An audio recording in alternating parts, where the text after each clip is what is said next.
Ciao e ben arrivato su Segreti da Chef. Oggi prepariamo l'ossobuco di vitello cotto a bassa temperatura con il runner, di una morbidezza incredibile mai provata prima. Perché questa tecnica di cottura, come ti ho già detto nei video precedenti, ti permette di rompere le molecole dei filamenti di grasso e nervi. Se non lo hai ancora fatto, sarei proprio felice se ti iscrivessi al mio canale, perché negarlo? Potrai farlo qua sotto e se vuoi puoi anche attivare la campanellina così da non perderti i video che andrò a pubblicare ogni domenica. Se poi hai delle domande io sarò felice di risponderti qua sotto nei commenti. Ora prendi gli attrezzi del mestiere e trasferisciti in cucina con me.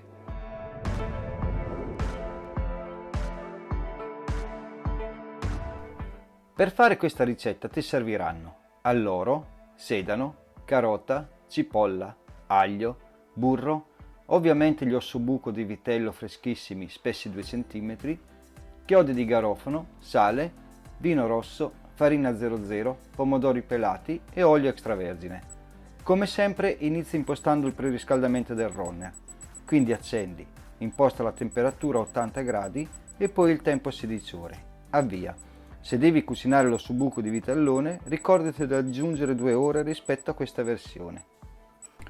Trasferisciti al tagliere per fare il trito degli odori che devono essere tagliati rigorosamente a coltello. Sbuccia la cipolla, pela la carota e dopo aver lavato bene tutti gli odori comincia a tritare grossolanamente. Nella mia ricetta non aggiungo la gremolata alla fine, ma lascio questi odori insaporiti bene in cottura nell'ossobuco. La gremolata è un trito finissimo di acciughe, aglio, prezzemolo e scorza di limone, che nella ricetta originale dell'ossobuco alla milanese viene messa fresca nel piatto prima di servirla. Ora passa ai fornelli. Accendi la fiamma sopra una padella dalle sponde non troppo alte. Metti la farina in un vassoio, il burro in padella e comincia a infarinare gli ossobuchi in tutti i lati compresa la spalletta, togliendo la farina in eccesso. Solitamente la spalletta andrebbe incisa con un taglio per evitare che i nervetti arriccino la carne. Con questa tecnica di cottura non è necessario, in quanto le molecole dei nervetti verranno sciolte.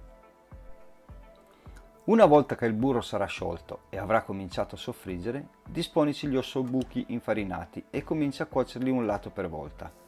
Se lo hanno assorbito tutto, aggiungi un altro pezzo di burro e girali. Sala leggermente e continua la cottura nel secondo lato.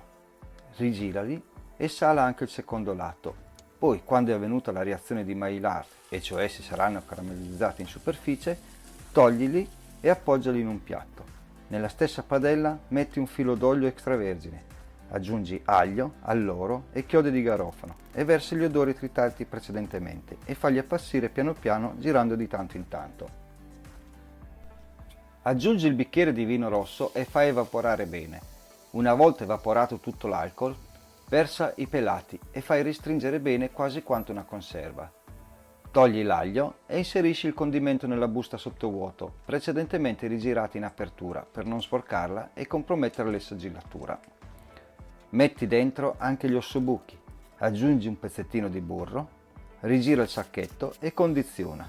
Assicurati che i pezzi di carne non si accavallino. Il runner è arrivato a temperatura. Immergi tutti i sacchetti nella vasca e chiudi con il coperchio. La lunga cottura è iniziata.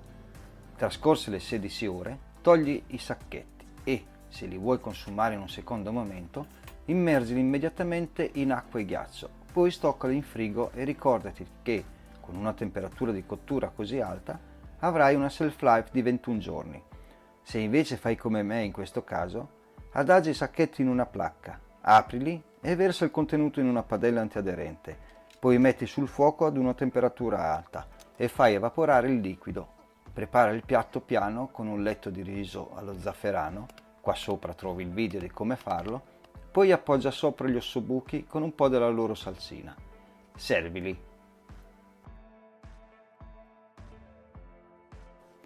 Se il video ti è piaciuto ti ricordi di lasciare qui sotto il tuo feedback. Quindi fammi capire se la ricetta l'hai ritenuta buona e rendiamo questo video virale.